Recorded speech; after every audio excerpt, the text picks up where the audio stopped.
Ladies and gentlemen, welcome back, mesdames, messieurs. Bienvenue de nouveau pour cet après-midi de débat en cette deuxième journée du World Power to X Summit.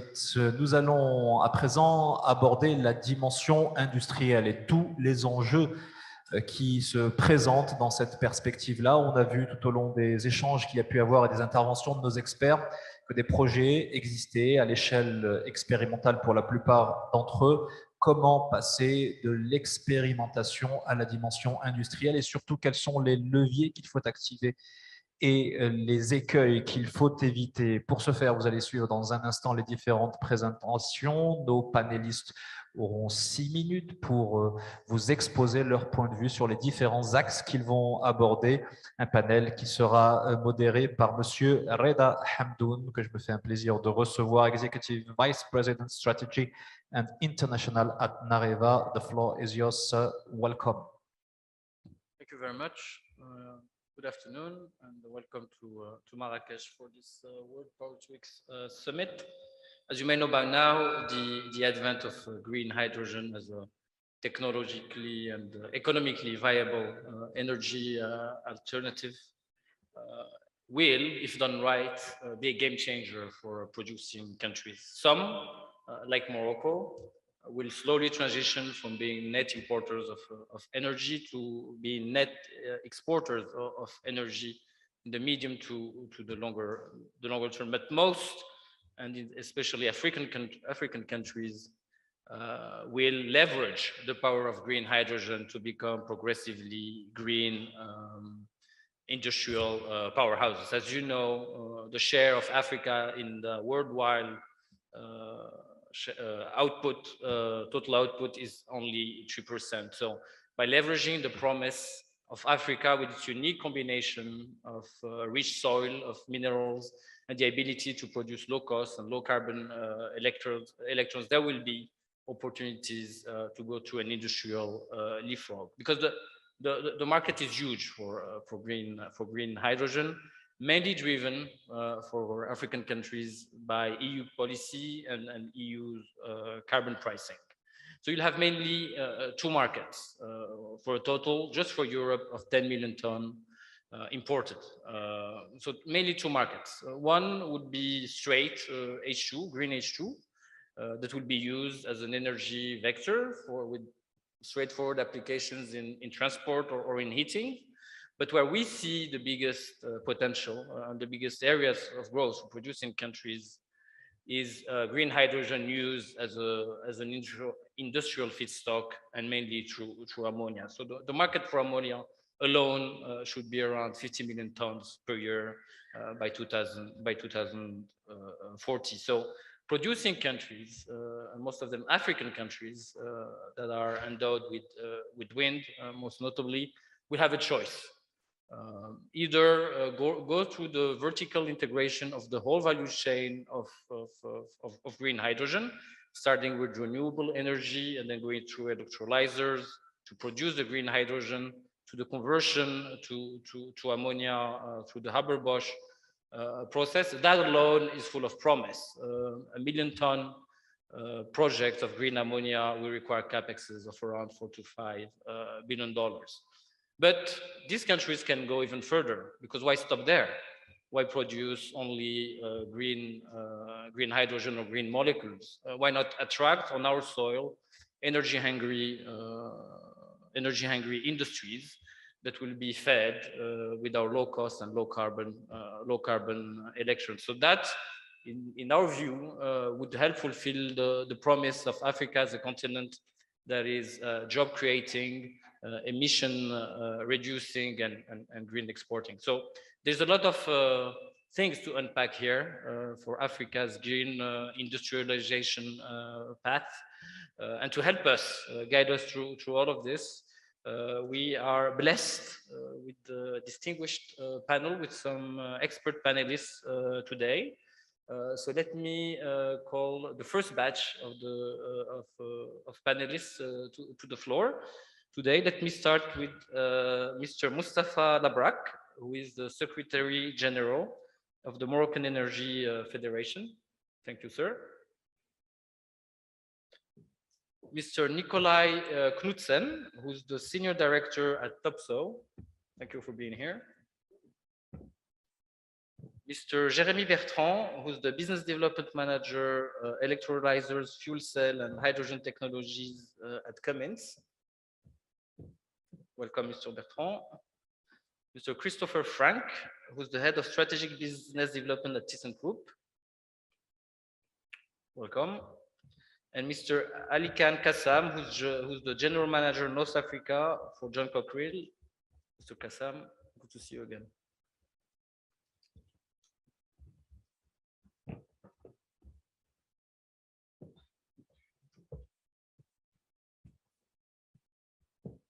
So let me start with Mr.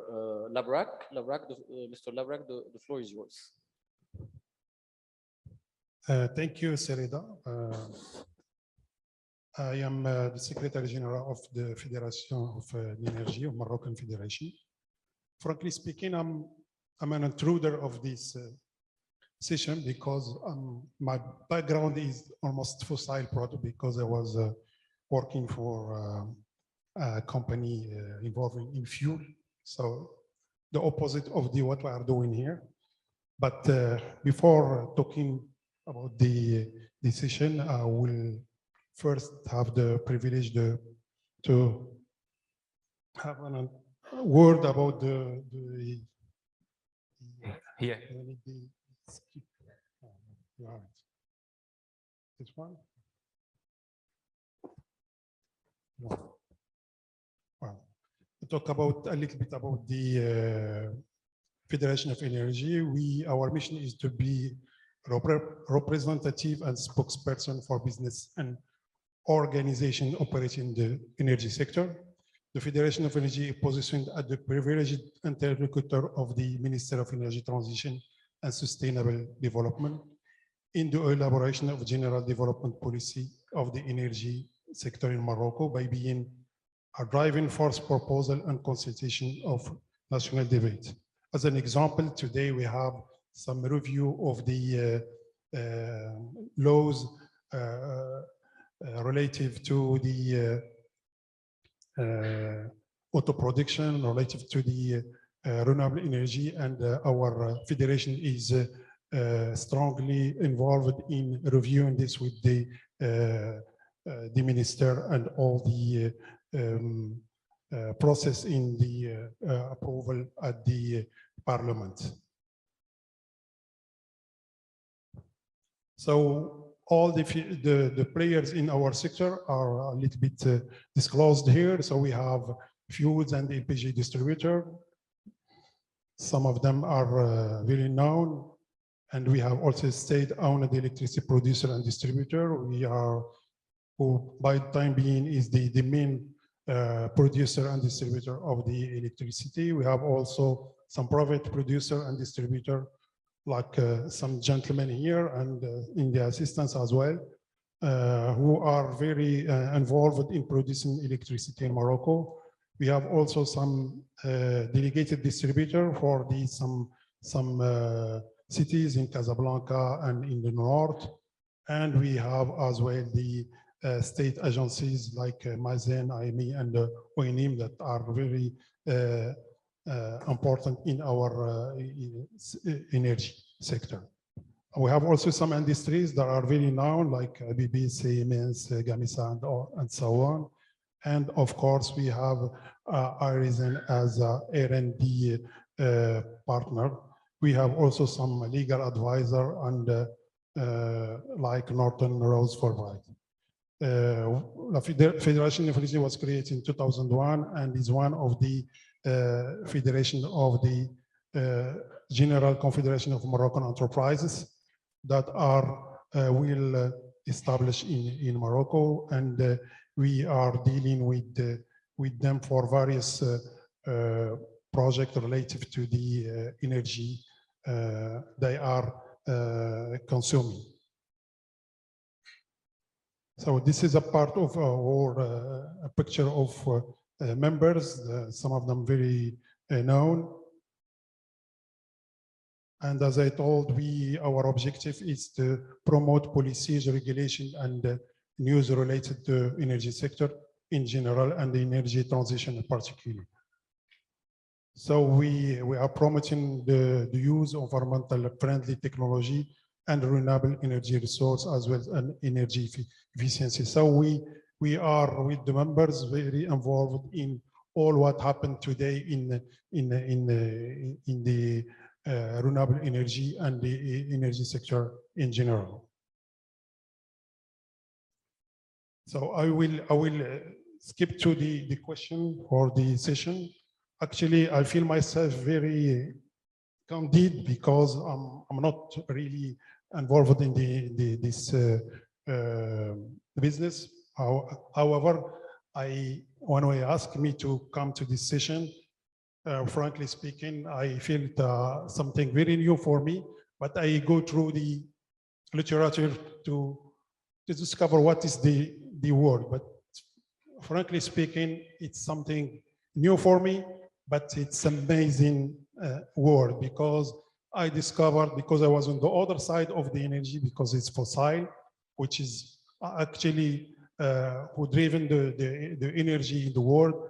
But due to the global warming issue, there is a huge development of the friendly and green energy to be produced in order to shift to another world.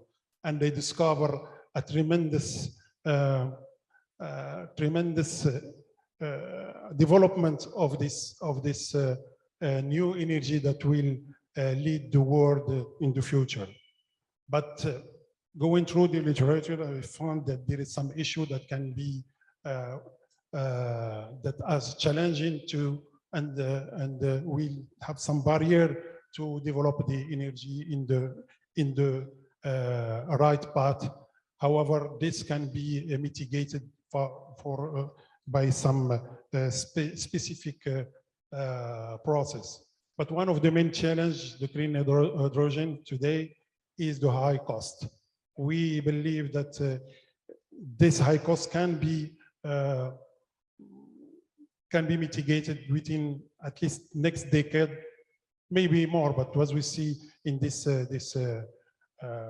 forum and this summit, how the technology is progressing and how the attention for the development is here, and the investment and all the prospect to deliver something which should be very competitive to the fossil derivative hydrogen.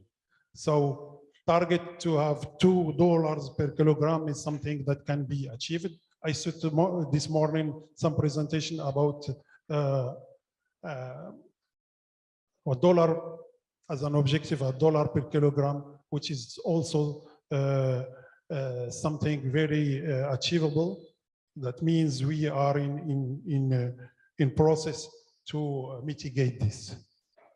So how to mitigate this? There is many areas, especially it's the technology. I think for the electrolyzers, energy is electrolyzer technology is evolving in a way that we can have electrolyzer delivering hydrogen, green hydrogen within the interesting cost. One of the main area that you have to focus is the creating marketing and demand. Today, market it's slow, but it's coming for the few coming years, especially when we see that the issue of the energy today with geopolitical issue, the shift to the green energy, it's demanding, and we believe that this demand around the world will be something that will help to scale up the hydrogen, the green hydrogen. As well, facilitating the investment and supplies. There is many investment that are willing to go through this process, but it feels that we need some policy, adequate policy and measures to help them, whether in the national and international way, and also for including corporation and standard for trade. I didn't see this morning or yesterday talking about the water. I see that water for electricity, it's something very sensitive that we have to talk about, especially for the area where there have some rarity of water. So I think we have to take this in consideration, especially for area like Morocco. We have a severe drought this year, and some arid area where they are willing to produce hydrogen, but they are an issue about water. That's something could be also mitigated. Securing land. 1 minute. Securing land, and this is also something we have to review, because some, especially from the wind turbine and photovoltaic farms that need a huge area, and we have to review this specific problem with the local population. And finally, we have to set up regulation and law that's need. This is the important and key element for how governments are in place to help and to secure and to set regulation in order to facilitate all the need for the investment and for this sector. Thank you. Thank you. Thank you very much, Mr. Labrak. Thank you very much, Mr. Labrak, for this extremely insightful presentation. Mr. Knudsen, the floor is yours. Thank you. See if I can handle all of this technology at once.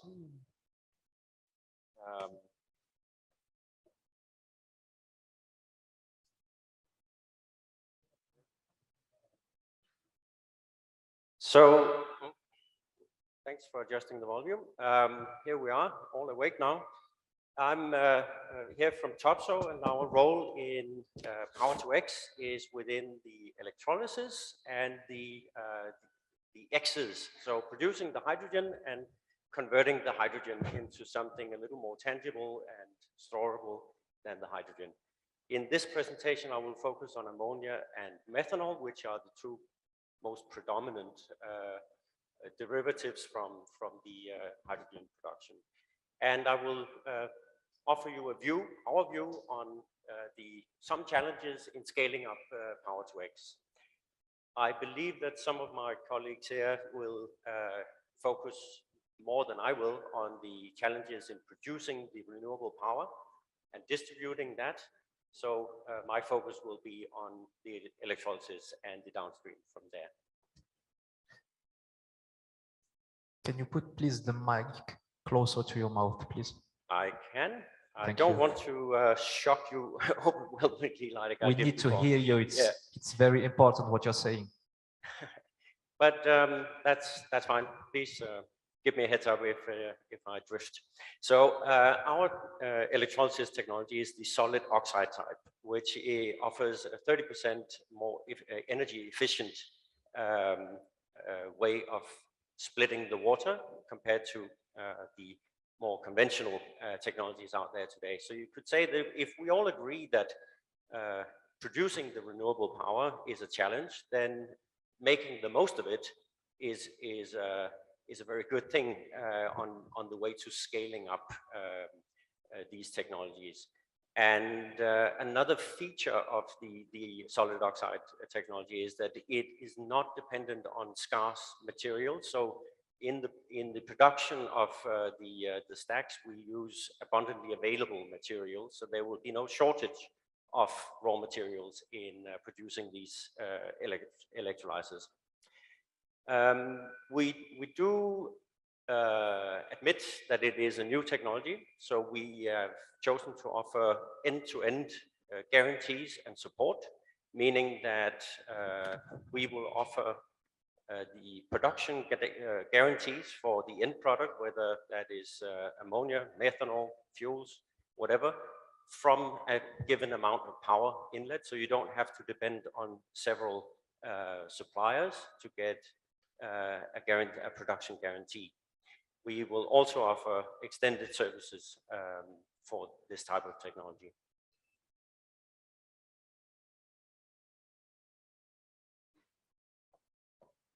So the solid oxide fuel cell, it actually started as a fuel cell, the opposite direction of electrolysis, and we started that development in the 80s. It had you could say, a slow start, so we diverged or converted our focus into developing the electrolysis version of this technology in 2015. And we have taken the decision to fully commercialize this technology. We have taken the first steps of building our own manufacturing factory in Denmark. And obviously we need to start somewhere, so that will have a production capacity of 500 megawatts per year. I think when we look at the projected demand, that is somewhat a drop in the ocean, and therefore we also have very aggressive scale-up plans. But this is, admittedly, it is one of the challenges in the Power-to-X transition. It is the availability of electrolyzer hardware. If we then move downstream to, for example, producing ammonia from this renewable hydrogen, that part is actually business as usual for us. We've been active in the ammonia industry for more than 80 years. The difference that we see here is that the process will be operating in a more fluctuating mode, because the conventional fossil-based plants are typically operating very, very stably. So the dynamic operation is something we've spent a lot of effort on lately, and we have taken numerous patents on that in order to control the plant with a fluctuating hydrogen input, or power input, if you will. The picture there is an ammonia converter. That one, just to give you an idea of the size, that one there is designed for close to 3,000 tons per day, which is equivalent to 1.5 gigawatt of power, so it's significant. But that is more or less the standard size in the conventional industry today. If we look at methanol, it's somewhat the same story. Conventional plants are quite large compared to what the Power-to-X industry will offer, at least initially. The picture here is from a 5,400 ton per day plant, and you could say it will probably be difficult to achieve that kind of capacity in Power-to-X, because you need to import CO2 in order to produce the methanol. So you will need to find point sources, flue gas stacks with available CO2. That is, of course, you could say in a coal-fired factory, it would be that amount of CO2 would be available, but it's a debatable issue whether such fossil-based CO2 would be eligible for a green methanol stamp in the end. So Power-to-X green methanol will most likely be dependent on point sources of bio-based CO2 from, say, paper pulp industry, bioethanol factories, that kind of industry, which has smaller volumes. So the capacity of green methanol will most likely be remain small. This is a slide I presented yesterday, just giving an overview of the projected demand for green ammonia and green methanol. And I don't mean to dwell into the numbers, but if we look at the right-hand side and say that 500 million tons of green ammonia by 2050, That is looking on the demand side, but we're here to discuss the challenges of reaching that number, right? That if we look at the traditional ammonia industry that has been built up over the past 100+ years, the annual capacity is 185 million tons per year. If we need to build up 500 to 2050, we're busy, because the traditional industry has seen something like 3 to 5 plants per year on average. The 500 we're looking at now would correspond to something like 25 to 31 gigawatt plants per year. It's somewhat similar for methanol. Obviously, if the capacity of those are smaller, it would mean a lot more plants with smaller equipment. But irrespectively, those numbers there will put a significant challenge on the established supply chains for high pressure equipment, high grade steel, compressors, and other types of material needed for these plants. That is, I think, an undisputable fact, but something that will, at least it's well-known equipment, and it's something that will need to be built up. But those are the most predominant challenges that I see within the fields that we are engaged in. So with this, I will thank you for your attention, and back to you.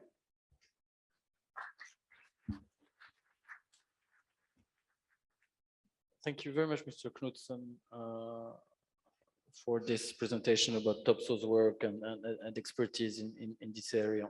Mr. Bertrand, the floor is yours. Thank you, Mr. Hamdan.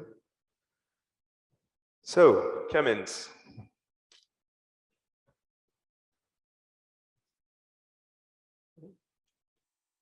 Okay. Cummins is an American Fortune 500 company known all over the world for manufacturing diesel engines and power gensets. So why am I here today? Because in 2018, Cummins created a new business unit called New Power that has as objective to commercialize technologies for the environmental transition. Batteries, powertrains, electric engines, and since 2019, with the acquisition of Hydrogenics, fuel cells and electrolyzers. And that is my main message here. With more than 50 years experience in the electrolysis business, we have today a product for any scale of project, from kilowatt to gigawatt scale. For small scale application below 1 megawatt, we have still our alkaline turnkey container that we have installed in more than 500 references today. It's one of our best sellers. But for project below 10 megawatt, we will provide something else, PEM technology, with also a turnkey container with a capacity of 2.5 megawatt each. And this is a product that we will build, assemble, and test completely in our facilities, and then ship it to the project site. Better with pictures, real life pictures. That's one of the units we have shipped very recently. The product is completely standardized and ready to be produced in series. 10 megawatts, it's a nice size, but we of course have projects bigger. Above 20 megawatt, we will use another type of platform, still PEM technology, with the Hylyzer 1000, a 5 megawatt building block. Here we leave the turnkey approach, and we will focus only on the electrolyzer. That allows us to increase the local content of our project, because we will partner there with local EPCs to take care of what is project specific, balance of plant, auxiliary system, building, and so on. Here, I think I need to talk a little bit of why we choose PEM technology for large-scale applications. And what's best than a real project, real life application to talk about it. Since 18 months, Air Liquide is producing green hydrogen in Canada, in Bécancour, with a 20 megawatt electrolyzer provided by Cummins. Hydrogen is liquefied and serves the local market of industrial with industrial applications. And here you can see the building in which we've installed the 20 megawatt electrolyzer. So my first message is here. First, it's smaller. Here we replaced an alkaline electrolyzer and we tripled the capacity of production in the same building. So this means compactness allows you to have smaller land use and smaller buildings, a lot of savings on capex. Then there's a second advantage, it's safer. Because of the compactness of the stack, we can enclose in the white boxes you see on the screen, everything that is an ATEX area. This has a double advantage. First, safety for the operators, of course, but also on the equipment and the building that does not need to be ATEX. And also, it allows you to continue to run your full factory while you make the maintenance of one of the units. And this, coupled with another advantage of PEM technology, run at 125% of capacity, it gives a better availability because you can stop for maintenance, increase the production level of the other modules, and you don't lose any production capacity. Another advantage of that capacity, overdrive capacity, is to not oversize your factory, for example, in relation with solar or wind energy, so you can grab the peak of energy without oversizing the plant. 20 megawatt, very interesting, but we're talking bigger sizes here. And here also we are finalizing the design of our Hylaser 5000, which is basically the big brother of the 1000 with the same philosophy. We build our skids in our factories and we ship them to site, and we leave everything that is project specific to local EPCs to increase local content. Here you see the design we have foreseen for a 200 megawatt plant, and that will be installed in the coming years. So we could leave it here with 200 megawatts, but actually to satisfy the appetite of our most ambitious customers, we also have a larger design. Here we leave the modular approach and the skid mounted in factory to build most of the equipment on site. This looks more like a chemical plant, and this is the strategy that we will implement for projects for 500 megawatt, 1 gigawatt, 1.5 gigawatt. And in the end, the local content of those projects will be extremely high without the need to have a factory on site. 1 minute. Thank you. So we work on different levels to reduce our costs, because of course this is what is expected from us. Product standardization, so that we reduce our manufacturing cost. Innovative product design to have all the advantages of PEM. Cell stack upscaling and material improvement. That's basically to have more with less. Also product upscaling, so that we have the right product for the right size of project. And strategic partnership, so that we can focus on our core value added in a project, the electrolyzer. And to deliver all that, we currently increase our manufacturing capacity over 3 continents to reach a capacity, global capacity of production of 2 gigawatts by the end of 2023. Thank you very much.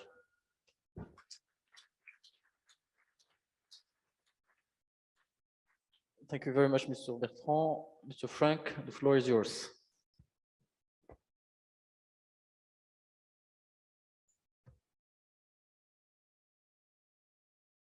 Good afternoon, everyone. I hope you had a good lunch and are fit for this session. Midway through the first block of this session, thank you for giving me the opportunity to talk a little bit about the challenges facing industrial scale-up of the PTX value chain. Now, thyssenkrupp, as you can see, is a big company, so let me guide you through quickly where our green technologies are allocated. Global company, corporation, some 34 billion in sales all over, 100,000 employees globally, and we are present in 56 countries, also here in Morocco. The portfolio of ThyssenKrupp comprises several pillars, material services, which deals with material trading, industrial components, bearings, for example. Most of the windmills in operation and wind generators in operations carry ThyssenKrupp bearings, by the way. Automotive technologies, crankshafts, etc., but also electrical battery packages, etc., and manufacturing lines. For that, Steel Europe, I think most of you have heard about ThyssenKrupp Steel, and Marine Systems, which is focusing on, let's say, naval systems, navy systems like submarines and frigates. And then there is a pillar called Multitracks. This is called in that way because ThyssenKrupp is reorganizing itself to a certain extent, and those technologies which are in here, there it is yet to be decided where to allocate these components. And there you see a single circle, a yellow one, and that is UHD or Uhde, that's the chemical plants arm. And above that you see CEM, that is cement or Polysius, and I'll come back to that a little later. We do have, unfortunately, that's a bit, on my computer it looked okay. Yeah. So it reads, it's the pure play in chemical plants. And we have been founded on April 6 in 1921. So we are 101 years old, and our first ammonia plant has been built in 1928. And what you can see here, we were not lazy over the past 101 years. So we developed a number of technologies. I'm saying that not because I want to guide you through all these technologies we offer, but that it's chemical plants business. Yeah? And it can be connected to green energy and green chemicals. And that's what you see on the bottom here, with the green marked boxes, green ammonia, green methanol, green methane, or synthetic natural gas, for example, which in itself is a pre-product, a commodity product for downstream chemicals, and upcoming also, of course, an energy carrier, as we learned earlier in this conference already.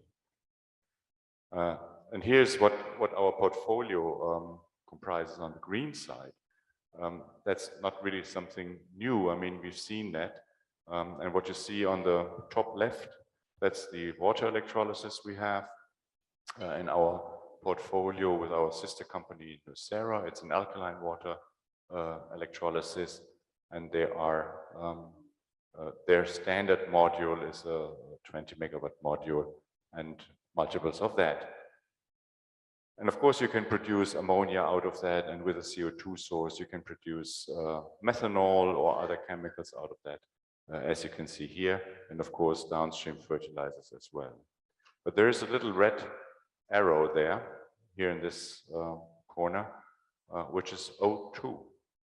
We're talking about hydrogen to a large scale, but oxygen is a very valuable product as well, and can be used, for example, to completely decarbonize a cement plant.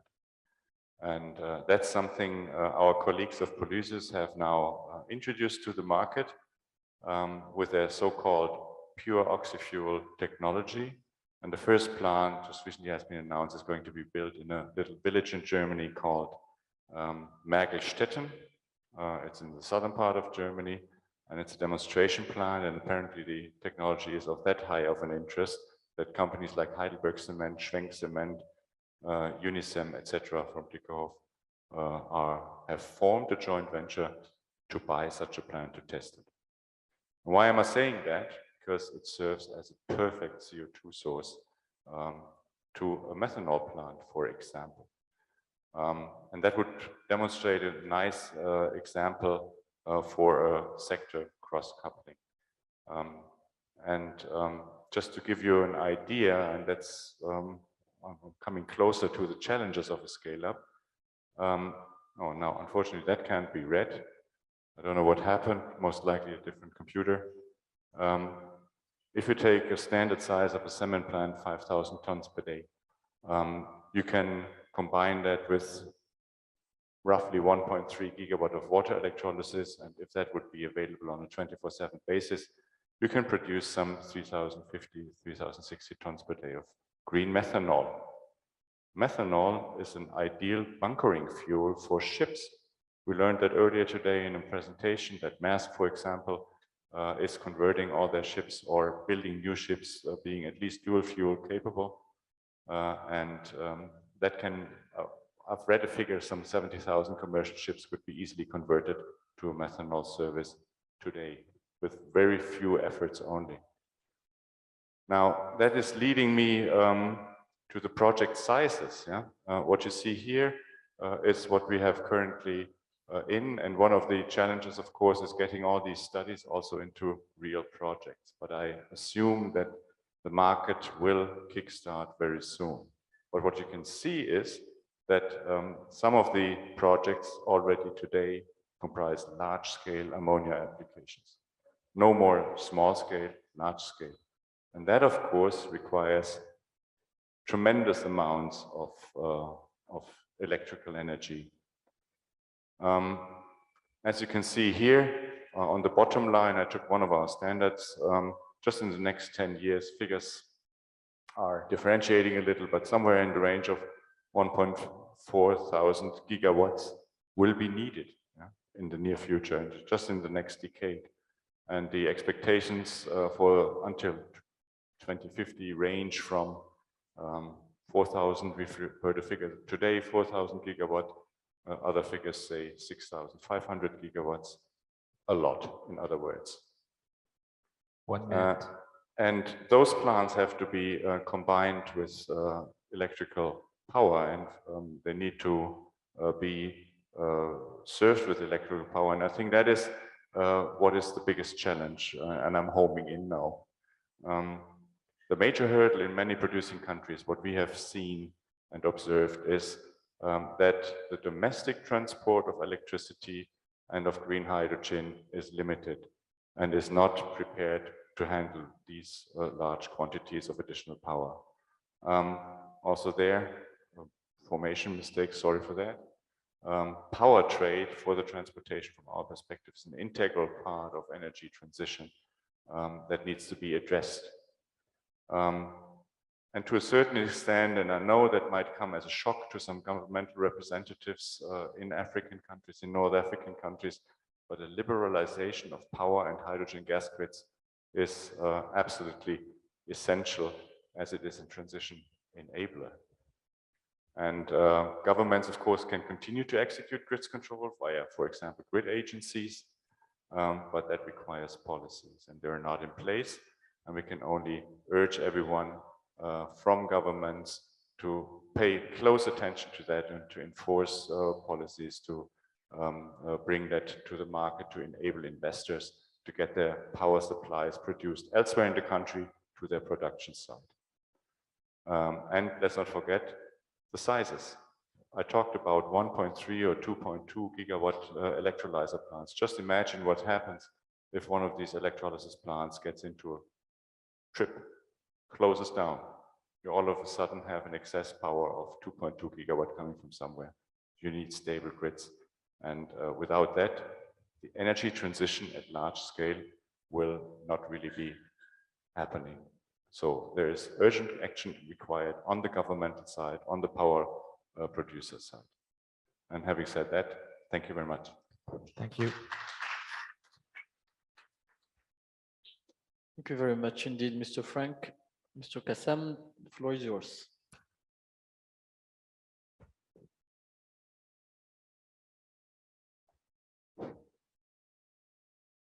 Ladies and gentlemen, thank you for giving me some time, and thank you to the organization. So I'd like to spend a bit of time to explain our company and what we do in the field of electrolyzers. So unlike my colleagues, unfortunately, our company is a bit smaller, so I need to explain what we do and since when do we actually exist. So John Cockerill is a Belgian company, 200 years old. Actually, we have quite a big history on the European continent, but I don't have much time to explain that. But this gives you a broad idea of since when we've been existing in the industrial sector. So John Cockerill has, as I said, 200 years of existence. It's an entrepreneurial company, privately held, which I think has some advantages when you have such an important market like this one. It gives us flexibility. It gives us the leverage to do the business as we need to do it. We have more than 25 years of experience in the electrolyzer business. Of course, energy transition is a key factor in our portfolio. And you can see it now, renewables is actually a dedicated sector to us. We've grown from thermal and built our own portfolio for energy transition in renewables. We also have a good portfolio in defense, in industry, especially in steel manufacturing, and in the environment as well, and of course in services. I insist on services because in the complete chain of value that we have in hydrogen, being able to service, maintain, and operate these plants is a know-how that we have. So I think this is an important aspect that you need to integrate, especially if you scale up, because building CAPEX is good, OPEX is better on long run. What also we think is important is knowing where you're going to be doing business. Morocco has ambitious plans. We're based in Morocco with a good staff. I would say we're roughly 500, and as you can see, in quite diverse sectors. We do also a lot of export out of Morocco, and being able to source from Morocco for export, being able to serve large corporations in Morocco is, I think, a good way of also knowing the market and pushing it forward. So, as I said, in our renewables portfolio, we integrate several items, including solar receptors, which is something that Morocco also has in its grid. Green hydrogen, as we said, we're an alkaline manufacturer, electrolyzer manufacturer, and also we integrate and do the energy management solutions.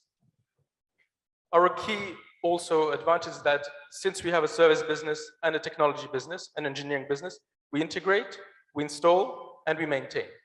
Again, I insist on that because integrating the whole chain in a country that we know is a key factor of success in scaling up. A bit about our electrolyzers, sorry. So as I said, a few decades of experience in the electrolyzer business, over 1,000 references and in over 30 countries.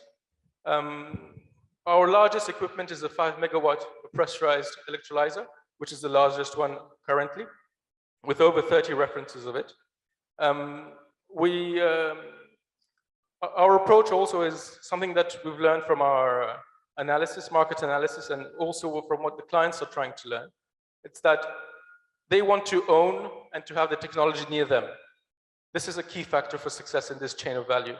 So our approach has been to install gigafactories wherever we judge was adequate, also where we had teams, so we can complete our story of doing service and installing works.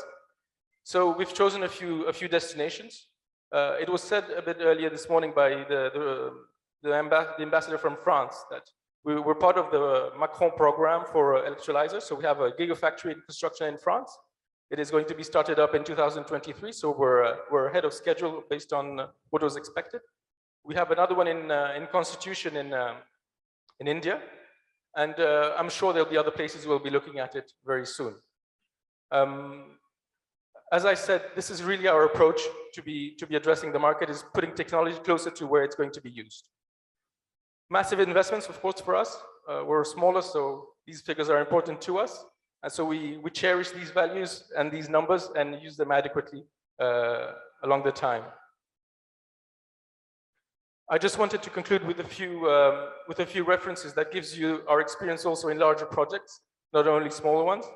And also on different areas. So in China, where we have installed a 22 stacks of 5 megawatts, 110 megawatts in China, 25 megawatts in Taiwan for Air Liquide, for a semiconductor industry. The Beijing Olympic Games, so also an experience in e-mobility. So the Olympic Games just finished a while back. We installed the electrolyzer that was serving the buses around the Olympic game park.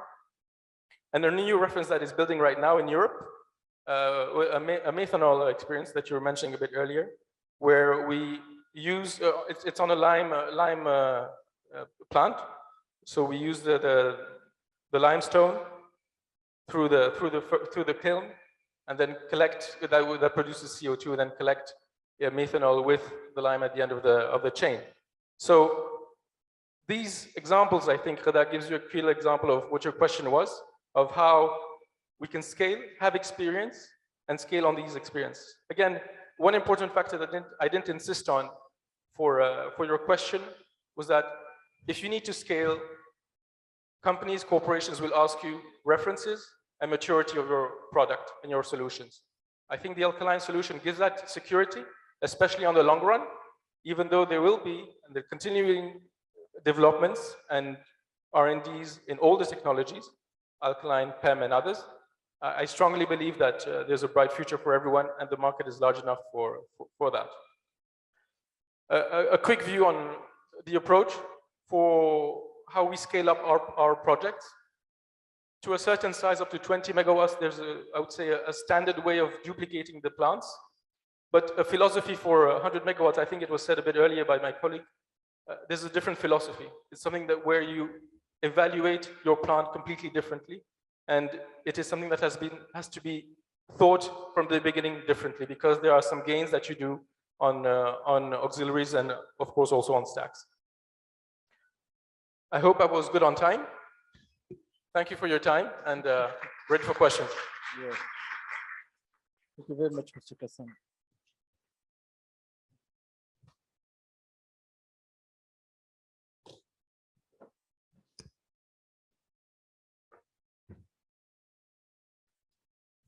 Please join me in thanking our first 5 speakers for their time and their incredible insights. We won't have a Q&A today because of a lack of time. And please join me in welcoming our five next speakers for this panel. So we have Mr. Mohamed Boustan, from Director of Innovate for Industry at the Mohammed VI Polytechnic University. Thank you.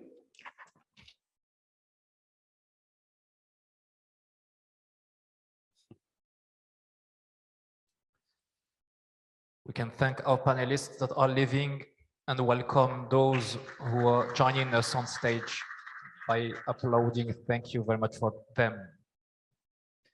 Mr. Kamel Makhloufi, who is the Technical Director at EIT InnoEnergy. Thank you, Mr. Makhloufi.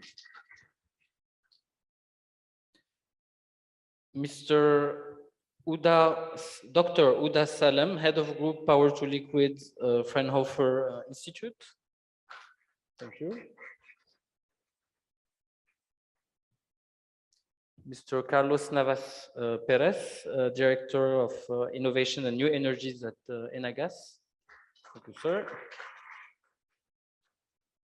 And last but not least, Mr. Florian Rushwitz, BD Manager at Man Energy Solutions. Thank you for being here. So, Mr. Mohamed Boustan, the floor is yours. You can start.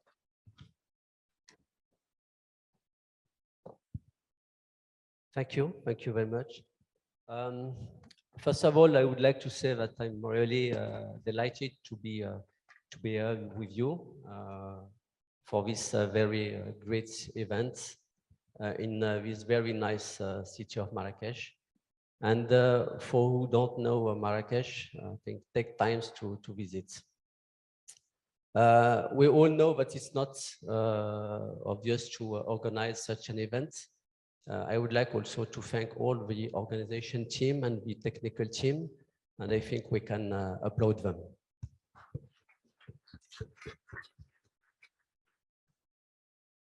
I would like to now present what we are doing in UM6P and the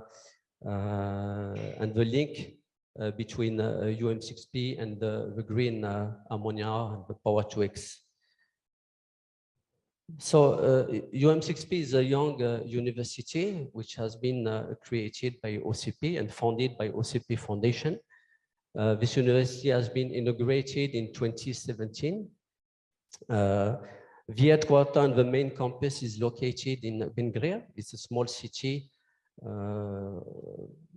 far from 45 minutes by car from here.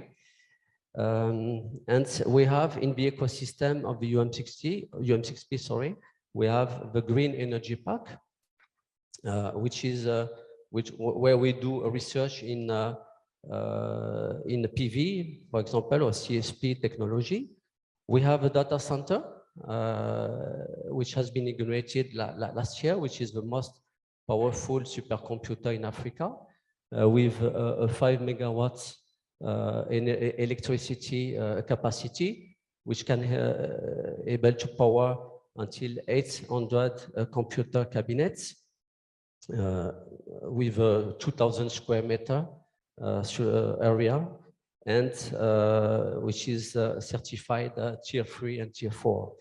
We have the Green Smart Building Park, where we have some buildings. We do research in materials for buildings, for example, and we have a Stargate to accelerate startups.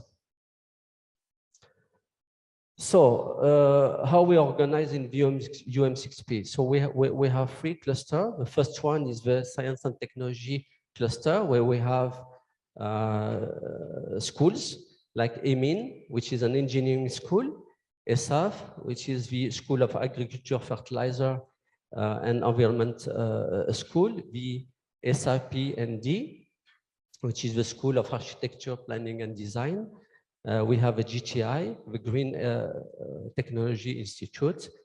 We have UM6P Computer Science, which is the school which started last year, September 2021. And we have ESSBP, which is the Institute for Biological and Paramedical Sciences. And we have one program, which is a coding, coding school, 1337. For who know the school 42, for example, it's the same model. And we have finally the ISTNI, where we have all exact science, for example, geology and sustainable mining science, for example, the material science, or chemical and biochemical science, applied mathematics and modelizations, artificial intelligence center, for example.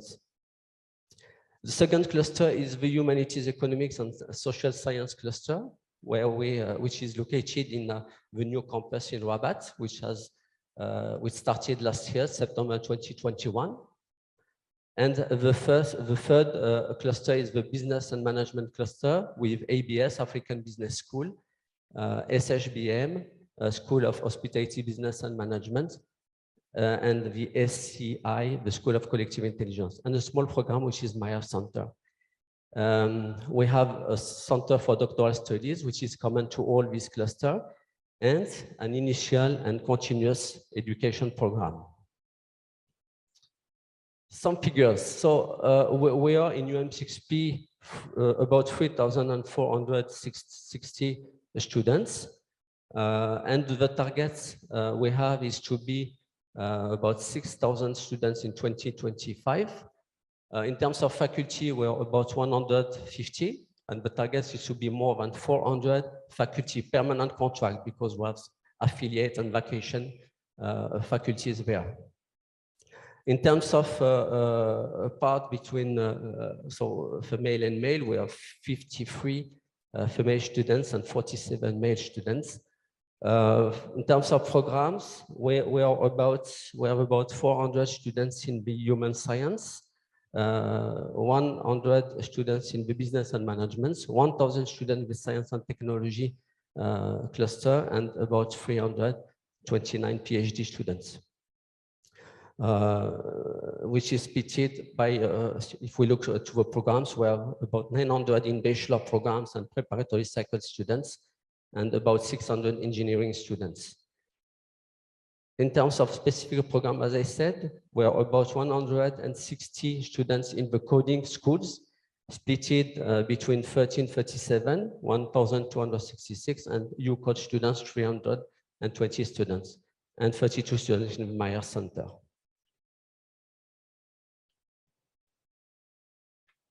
Oops. We have five sites. The main one is in Ben Gurion, is the headquarters, the main campus, where we have all the applied research and teaching for exact science. We have, as I said, the new campus in Rabat, started last year. We have a campus.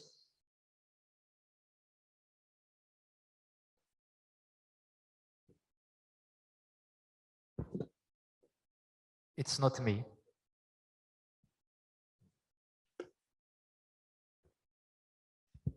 Okay, thank you. In Casablanca, in fact, it's the headquarters of the OCP, which will be used by ABS, the African Business School. We have the Mazagan site, which is a new site dedicated to chemistry and startup incubation. And we have the Lyon site, which is dedicated to the agriculture changes in arid areas. 1 minute. Okay, so this university has been created, in fact, to tackle problems we have in Morocco and in Africa. For example, all the challenges we have for the human capital development, for the agile public policies, sustainable industrialization, and the rational management of the natural resources. In terms of research topics, I will not go through all of them, but we have the water, agriculture, and environment, the natural resources and food security, the renewable energy, which concerns us today, and industrial and chemical engineering, for example. The particularity of UM6P is what we are doing, education, by the learning by doing in living labs, which are a real scale experimental platform for us. And you find there that we have, for example, the Green Energy Park, which is a living lab, the experimental farm, we have hundreds of hectares of experimental farms, we do research. We have experimental mines, and for the green ammonia, for example, the pilots will become living labs for us. We have created an ecosystem to support the entrepreneurship with the Stargate, which support all the ideation, incubation, acceleration, and development of new ideas, new innovation ideas. We know that the finance are key in this domain, so we have, for example, venture capital, which can finance new innovation ideas. We have a program Impulse, which is here to accelerate the startups, for example. And all this ecosystem can use the education, fab labs, living labs, and the data center.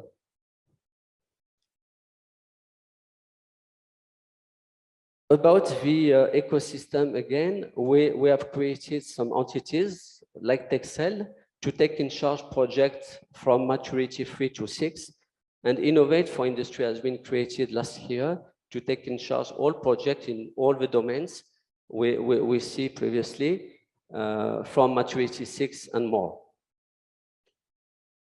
So now, the links with the green ammonia. So if we look at the international context, we scaled to have more than 500 million tons new ammonia capacity, which will use renewable inputs.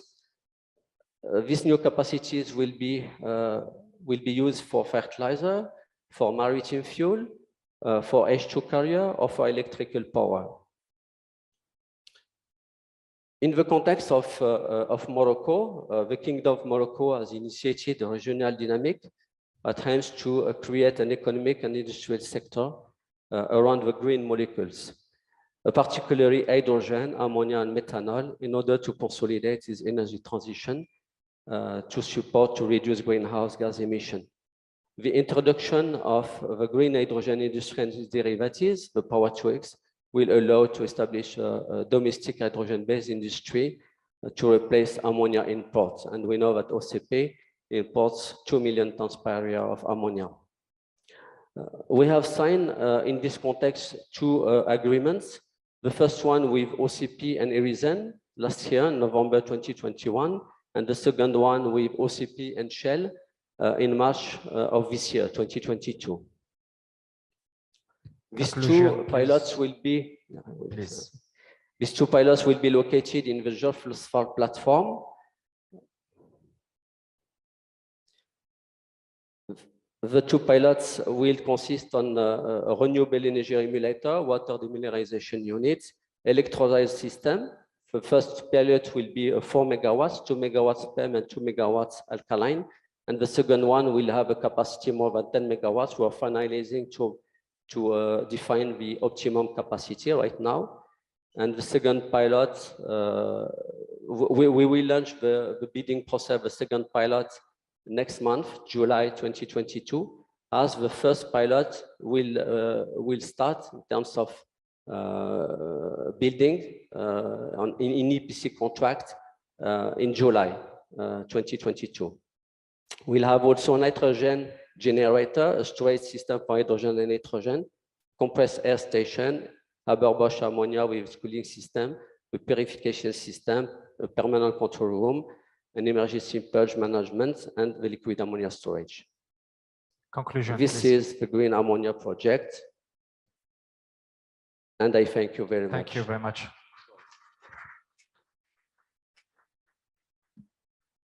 Thank you very much, Mr. Boustan.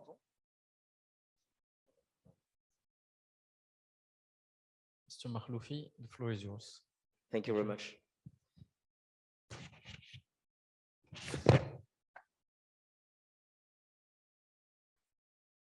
Oh, yeah. Yeah.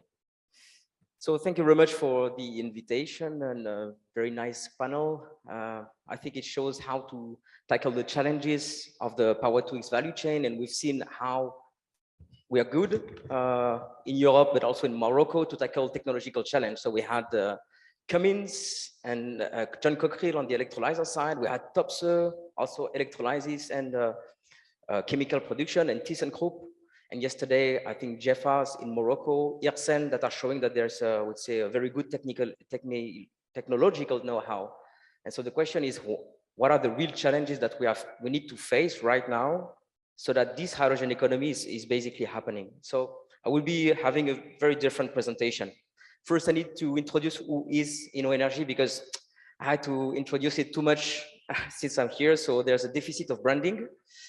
So we are basically a public-private partnership. So we have been created 12 years ago by the European Commission. So we are co-funded by the European Commission, but we have 29 shareholders actually that are here from the beginning and still coming. We have RTOs like CEA, universities like KIT, but also very large companies like ENGIE, Total, Schneider Electric, Volkswagen, Siemens, but also financing bodies like ING or Auto Capital.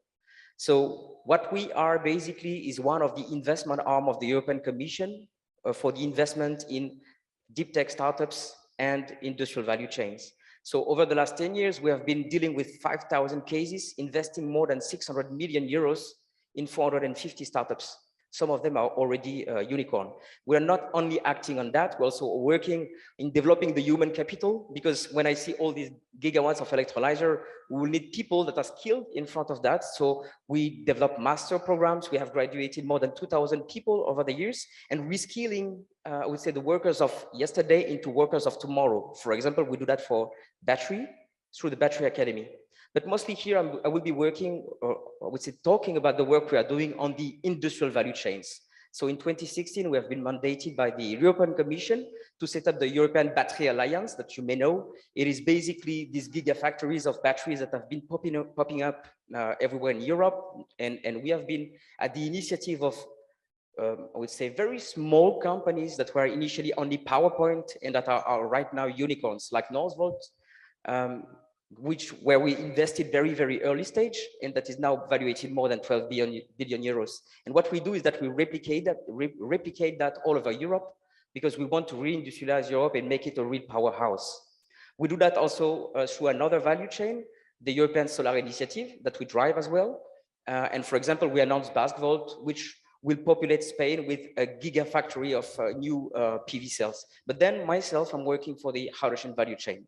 And what we are doing is that we are trying to roll out green hydrogen at very large scale, the scale that we need so that we give confidence to the markets.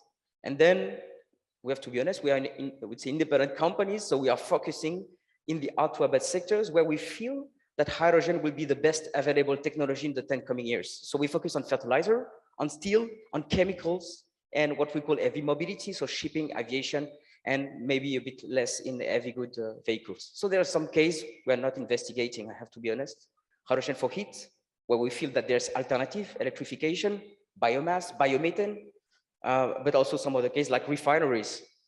That's something we're not focusing on. And what we have as an ambition is to be contributing to the target of REUPower. So here we will be having maybe, I will tell something that is maybe not in line with my own function. Being the technical director of this acceleration center, it may be weird to say that the biggest challenge that we are facing are not technological. And we've seen that just right now, where we have, I would say, knowledge and capabilities in Europe and also elsewhere to develop the electrolyzers at scale, the technologies that are able, I would say, to work, I would say, with intermittent conditions. And maybe basically one of the best examples would be for the ammonia. Everyone has been talking about ammonia today. And I've been remembering what people have said. Yesterday was really interesting. So there was this speaker from the Arab Fertilizer Association. He said, I'm working in a business that is knowing how to handle electrolyzer and produce fertilizer from electrolyzer for more than a century. And he's right. In the 1930, 30% of the ammonia production was done using electrolysis. And then we heard a lot about ammonia being used as a hydrogen carrier, for example, from Morocco to other countries, and then being cracked. And then it was Nikolai yesterday, he said, from Topsoe, he said, we know how to develop hydrogen, would say ammonia crackers at scale. While most people are saying, yeah, it's an innovation that we need. And it's true, for example, in nuclear power plants in France, we had ammonia crackers in the 80s that were producing heavy water. So we know how to do that. So why we are not moving forward with that? And I think it comes mostly from the business model. The business model that is stacked, where basically we produce, each of us produce a commodity, power, hydrogen, ammonia, and then we all sell this commodity to another one with margin until the end, where we have a final commodity that is so expensive that no one can pay it. And interestingly, there was this nice presentation from OCP, was saying yesterday that they had ambitious targets for the fertilizer production, green fertilizer, and we've just heard about that. And he said the word that is important for everyone. He said, we are an ammonia off-taker. So what I guess is that during the dinner yesterday, you received 100 business cards. Because when we look at the ammonia business model, we always go to the ammonia. But ammonia is not a commodity that worth anything. The real commodity is basically what you will do with this ammonia. So the real accelerator of the, I would say, green transition is really in this room, but it's not OCP nor the fertilizer company. It is the customer of the customer of the customer of the customer of the fertilizer company. This fertilizer will be provided to farmers, and then the farmers will sell it to food companies. The food companies will sell it to retailers, and the retailers will sell it to you. So basically, the question is not to say, what is the price of the ammonia? The question is to say how much you guys, you are ready to accept in your supermarket to buy a product that is produced using green fertilizer. And that's what we try to promote. Instead of having, I would say, a stacked approach, we have this integrated value chain approach where basically we all work together. We build companies or support companies where all the players are inside. And then we have a transparent approach, and we consider not the commodity that is the one that is the easiest to handle. Obviously, we want all to sell hydrogen. We consider the commodity that goes at the very end of the value chain. So what we want to create is 1 minute. Yeah, that would be hard. So what we want to create is basically a sustainable market, because what you guys need is not subsidies. You need sustainable markets so that there's a market pool, so that electrolyzer manufacturers are confident to sell gigafactories beyond the catch-up effect, so that renewables, that is the most important part, are implemented. What we need is renewables. So very quickly, I will skip this one. So just two things. What we do is that we support your project. We are an early stage investor, but what we do is that we don't come for the money. We will just provide the money that will make you, I would say, capable to have the first engineering study. But what we provide is the acceleration service. We will bring your project to FID. And then when the market is stagnant, we will create our own industry players. So if someone doesn't want to decarbonize, so then we will gather the consortium of the first movers and decarbonize it for him. So 2 examples. Here, we signed this agreement with the European Commission in the frame of REUPower, where we have been selected to be the accelerator of the European Clean Hydrogen Alliance pipeline. So it's approximately 1,300 hydrogen projects that are mapped at the European Commission. And we have a selection process that ended lately, and we will accelerate the selected project. But then I want to give you a real example. That is H2 Green Steel. So the steel sector is 8% of the emissions worldwide, and 70% is produced out of coal blast furnace. And during decades, and especially the last years, most of the people were saying it's not possible to produce steel out of green hydrogen. So at the very early stage, we invested in this company through this value chain approach. So we invested with company like SMS Group, which is the expert company in the steel manufacturing technologies. And in the consortium, in the investors, you can see that there's Scania, which is the off-taker of the steel. Because if you have a car that is weighing 1.4 ton, and that you have, I would say, a ton of steel that has a premium of 300 euros per ton, all the cars that I've seen outside were 60,000 euros. Is it the premium on the steel that will make a difference? So this company, to finish, this company, it is now one year, I would say long, it's 250 employees. They raised the money for the detail engineering. They are raising the money for the construction cost, 5 billion euros, and they secured 75% of their order book, 2 million tons of steel per year, and it's secured. So yeah, I just wanted to finish on that. If you have any question.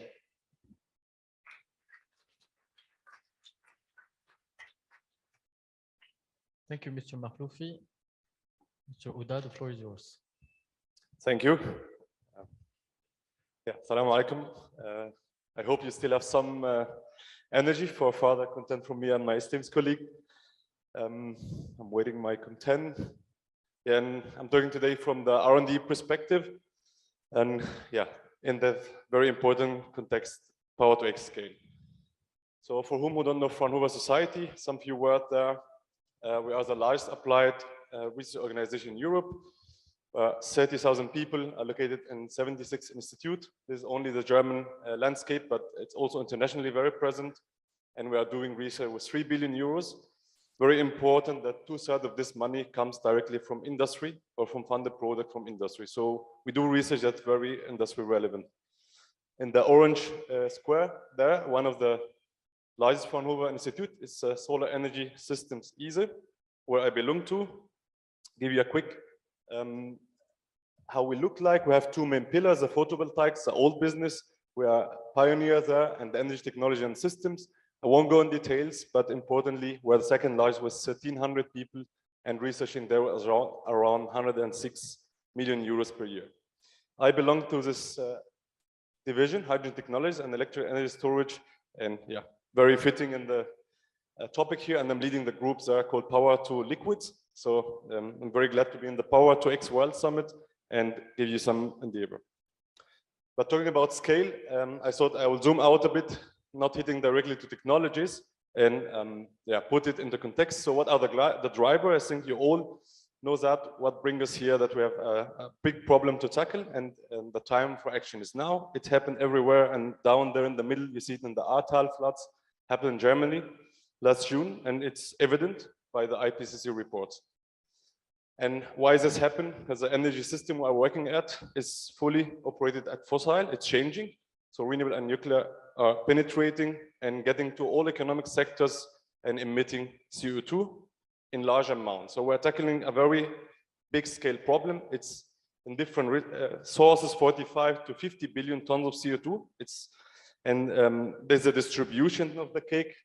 Not the idea to go on the details, but we see the energy sector is dominating, and this is also the sector where most of the participants here are from. And the question we are facing, which bundle of technologies, at least in Germany and the EU, that can replace mature technologies or can substitute. And definitely we need to maximize the return on investment. So we're looking for technologies that have greenhouse gas savings. It's a big discussion now on the electrical car replacing the engine, and this definitely is a return on investment discussion. We need to be very careful doing this moves, and was a backbone of this transition as a renewable capacity. So we saw some numbers. I thought I bring the chart. We saw that we're even exceeding 1.5 terawatt hours of wind and PV. This is great. And on 1 year, the installed capacity 2021 was 257 gigawatts. This is showing that we could do that also quickly if the will and the investment is there. And this definitely reflects in the power purchase agreement, reaching 1 cent per kilowatt hour from PV and 2 cents from wind energy.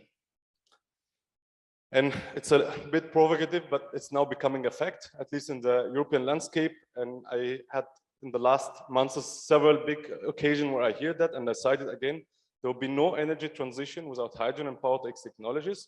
And I added this morning at scale. We are scientists and we put that also into number and we do studies. So there's a study by Fraunhofer. It's a meta study evaluating several other studies for the European scene.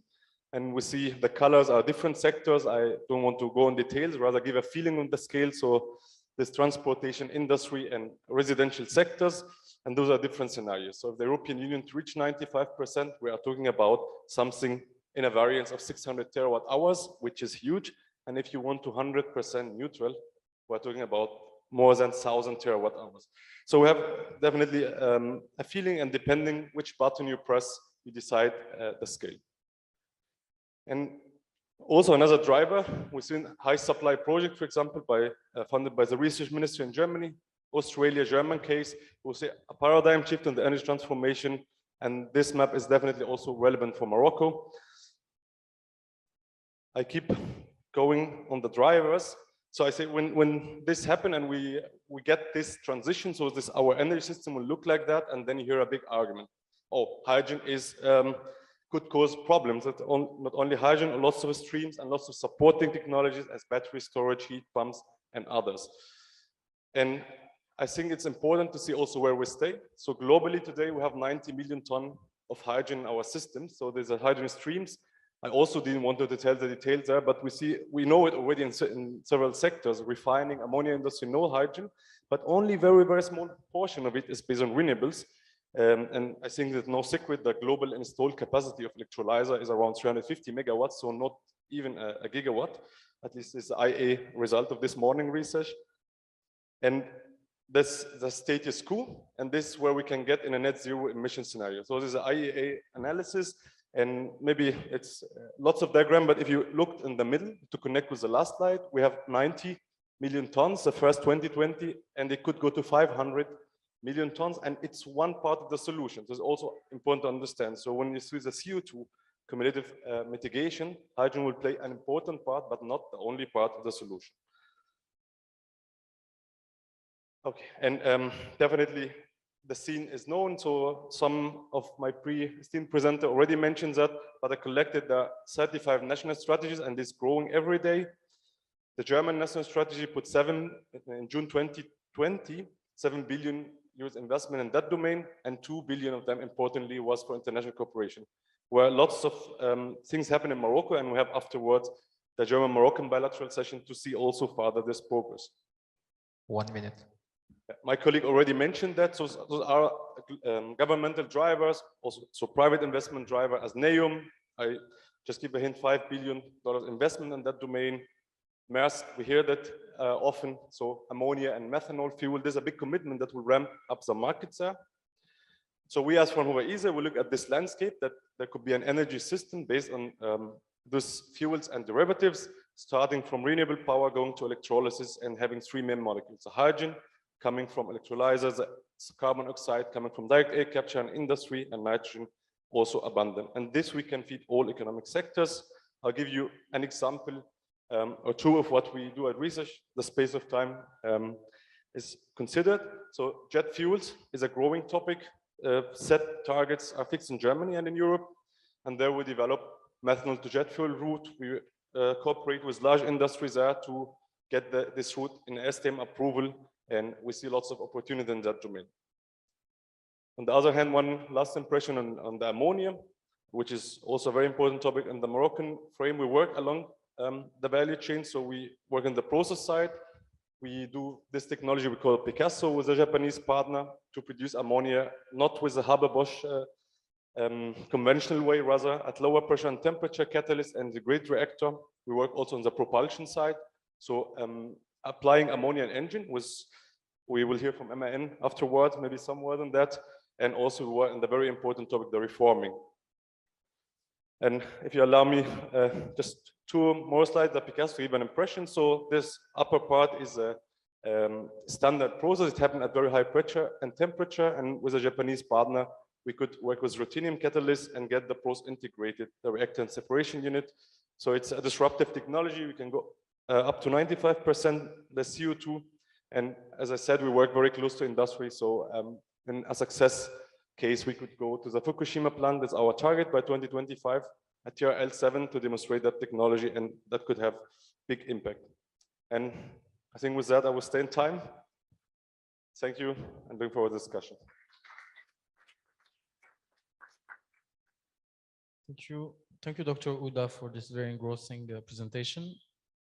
Mr. Navas Perez, the floor is yours.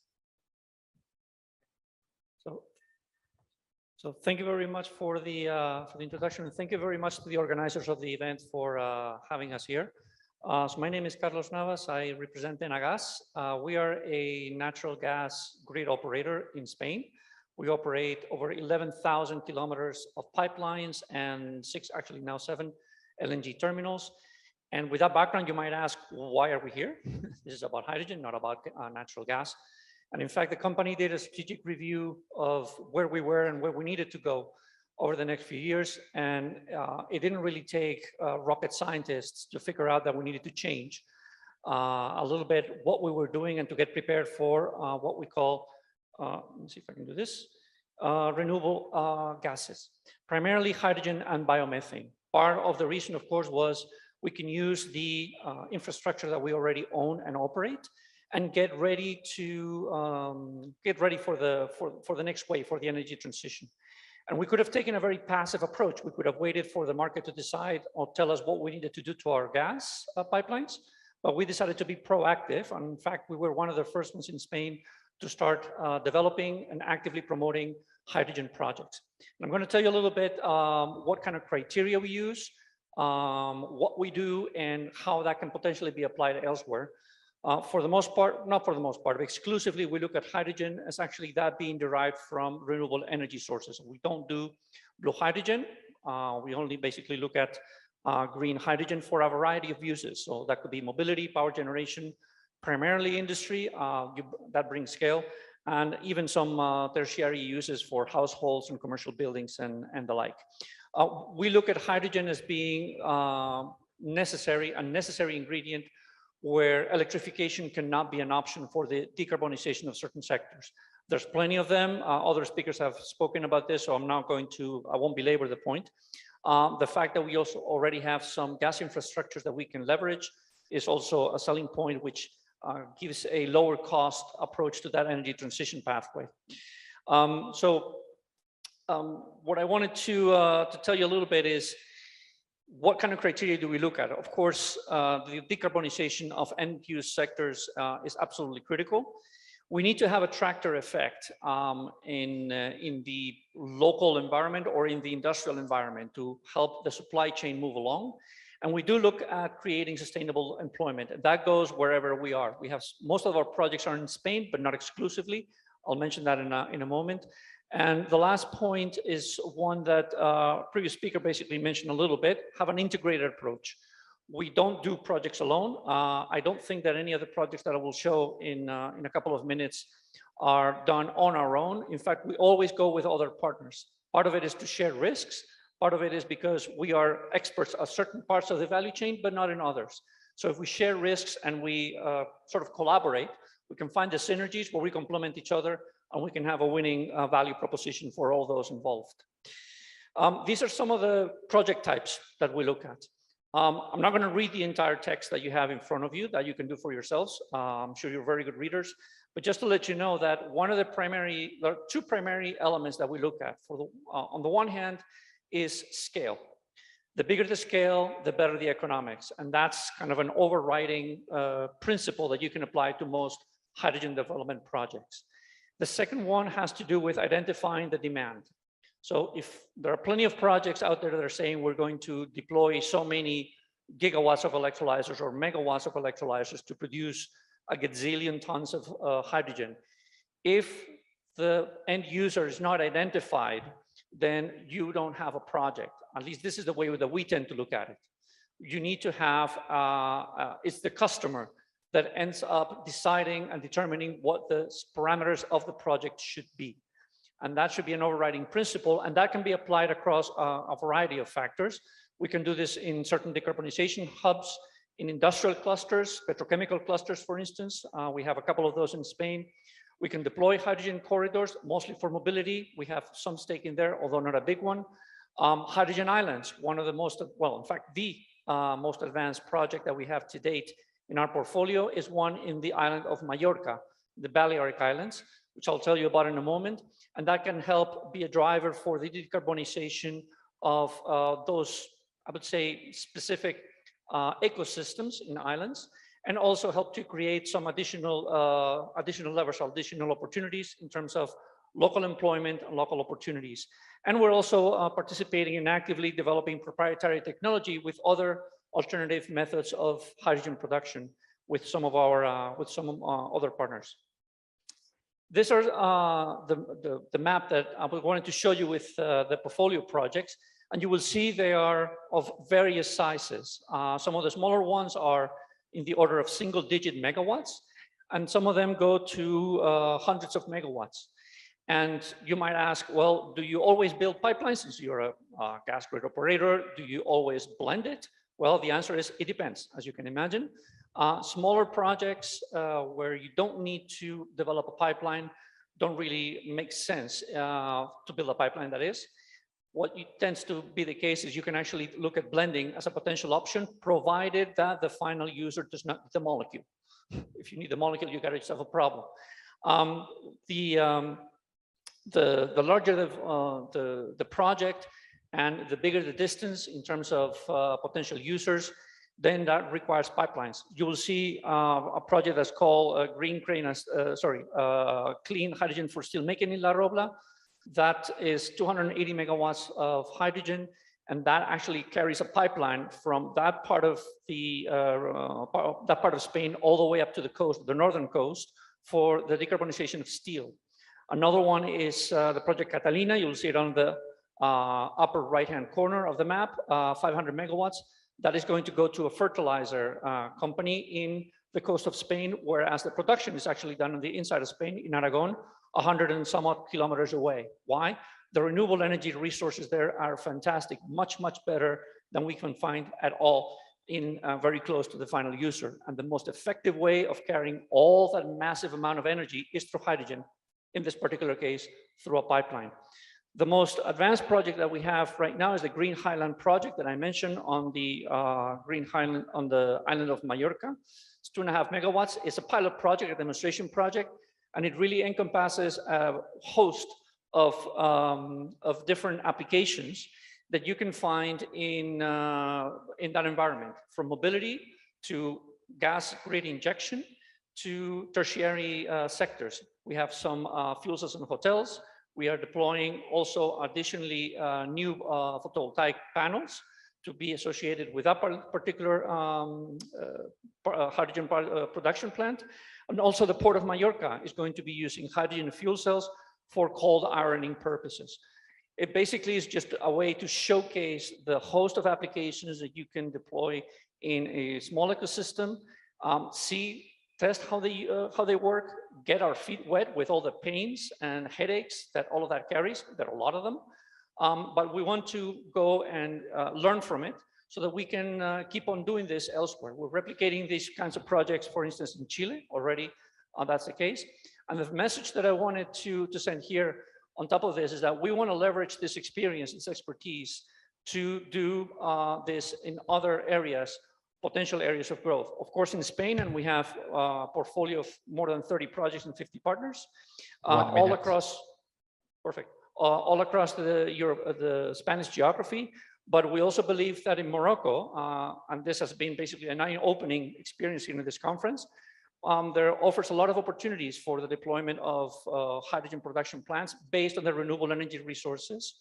And we would like to offer our expertise also in the deployment of many of these hydrogen projects, to work with other partners, to share risks, and to potentially help bring that hydrogen as close as possible to potential users here in Morocco itself, or in Europe, in Spain, with the help of our company and our expertise. With that said, thank you very much for your attention. And if you have any questions.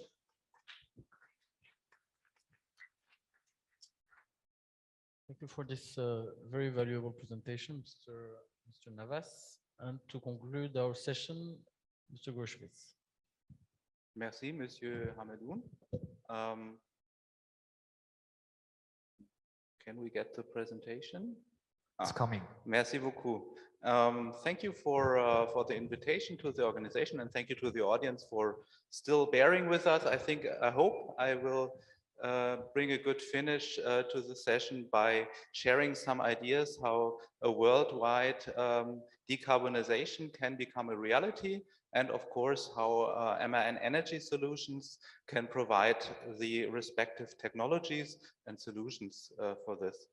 To start up with, where are we now? We are a traditional company with 3 business units, one being marine application, large engines, propulsion for ships. We have a pretty high market share. I will go into detail that in the later part in my presentation. Second very large pillar of our business is turbo machinery. We have all kinds of turbo machinery for also petrochemical industry today. So compressors, gas turbines, expanders. So a large variety, and last but not least, power, which is energy and storage, large power plants worldwide, formerly with, or up to today, with gas engines, with diesel engines, but more and more power to X is also part of that, which brings us to the session. It also comes with a claim. We have decarbonization as one of our company's strategy part. To start with, how can we decarbonize? And I think I propose there are 4 elements. We heard that a lot, and I fully agreed. Electrification is always the first thing you need to do, maximum. Battery electric vehicles, maybe heat pumps. And this is always of paramount importance. But secondly, if you're not able to electrify, green hydrogen and e-fuels, derivative fuels, this would be the focus for today, will play an important role. And also, of course, carbon capture and storage is also important to find a solution for the remaining CO2. So we all agree we need to ramp up a green hydrogen economy. And for that, obviously, there is not only the production, the cheap hydrogen that needs to be produced, but we also have to enable the application. And also we need to bring the green hydrogen or the derivative fuels from the place where they are produced to the place where they're needed. And this is, of course, something that can quickly lead to a hen-egg problem or chicken-egg problem, because all 3 elements have to be in line. So the complete value chain has to be considered for the ramp up. So to start with, where do we produce? I think we heard that a lot of times already.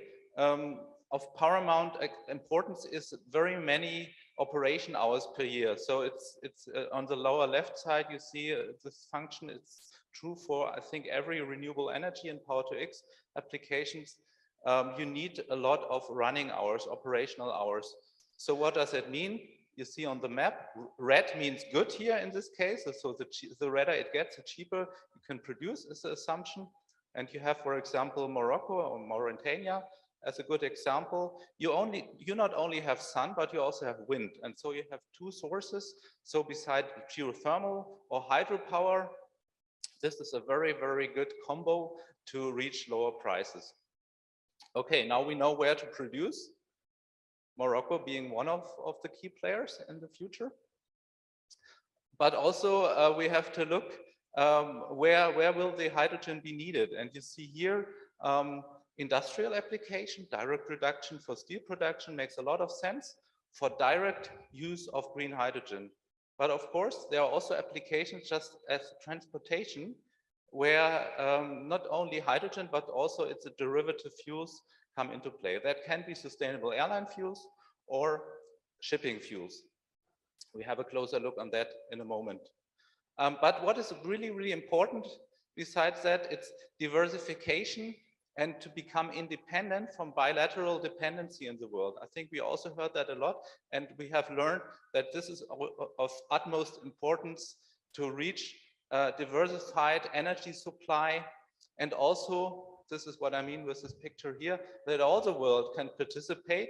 And I learned a new term today, this morning. I think it was democratic fuels, and I really like that term.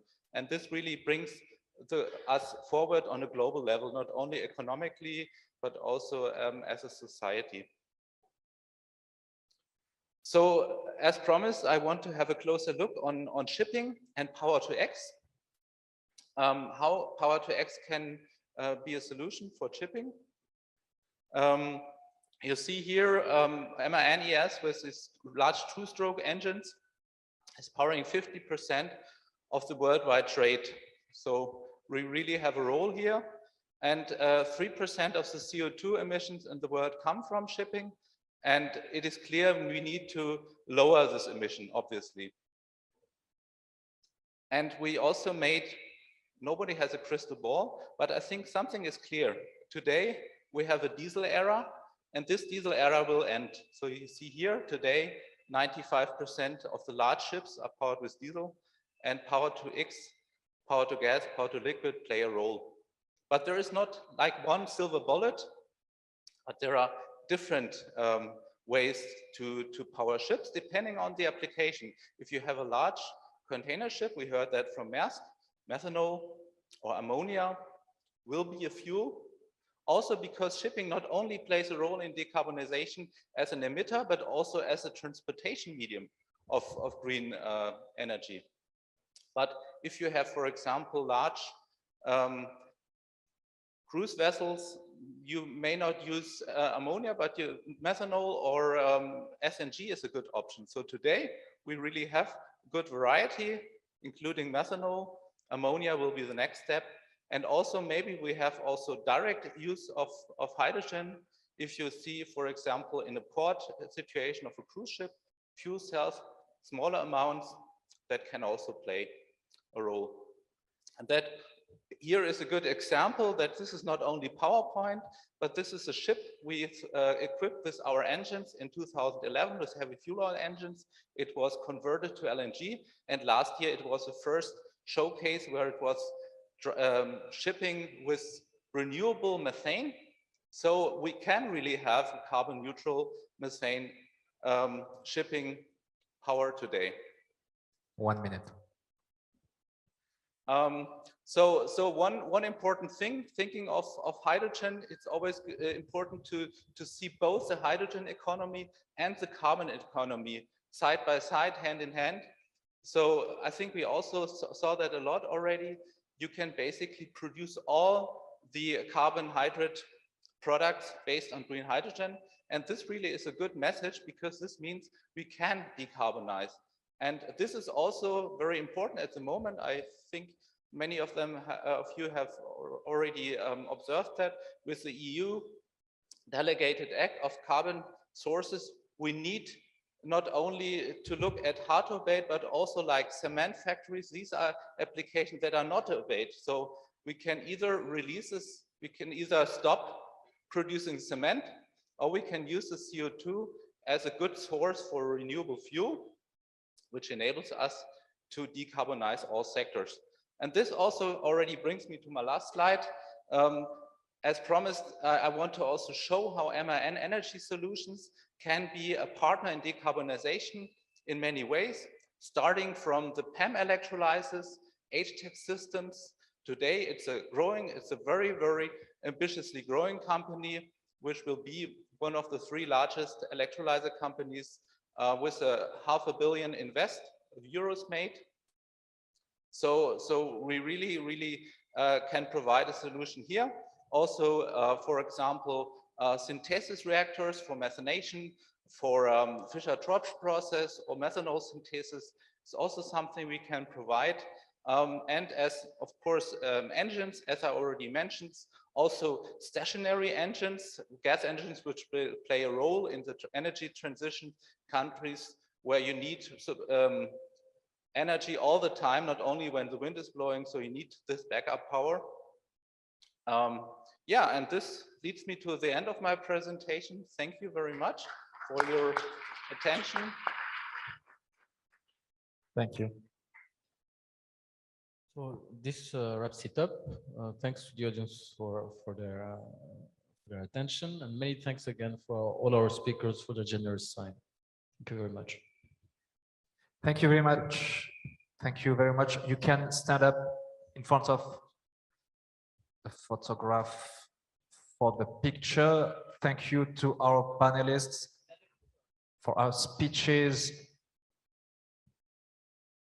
and all this data that helps us to understand better the hydrogen industry.